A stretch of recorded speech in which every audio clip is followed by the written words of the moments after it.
Pagbubukas ng Pasko sa Kapitolyo sa La Union, nagliwanag. Narito ang report.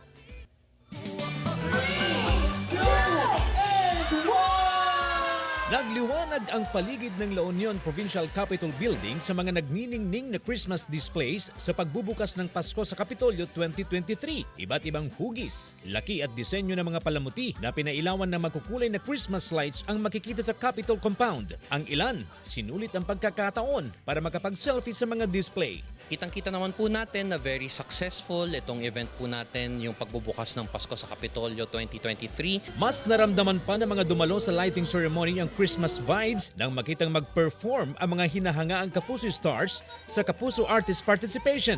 Merry and bright musical performances ang handog ni Riel Lomadilla, Jenny Gabriel, Matt Lozano,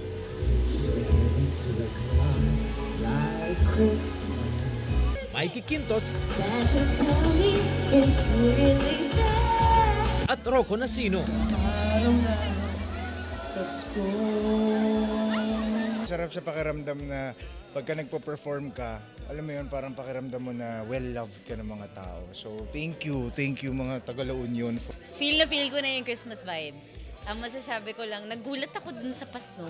Nag-enjoy ako makita yung ngiti ng mga bata. It's been a while since nakapag-regional ako. So thank you, La Union, for the warmest welcome ever. Merry Christmas sa lahat ng mga kapuso natin, lalo na sa mga pinupuntahan namin, particularly dito sa La Union, at nag-enjoy kami mag-perform para sa inyo at kitang-kita namin na nag-enjoy din kayo. Si Riel at Jenny, may pasample naman ng kanilang version ng GMA Christmas Station ID 2023 na hashtag Feeling Blessed ngayong Pasko.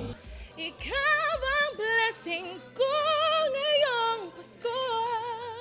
We are so grateful for all of you. Kaya feeling blessed kaming lahat kasi nandyan po kayo. Vida Morales. Ikaw ang blessing ko ngayong Pasko. Malamig pala dito.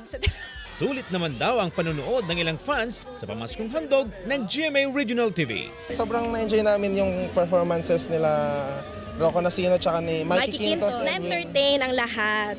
It was fun. CJ Torida para sa Mornings with GMA Regional TV.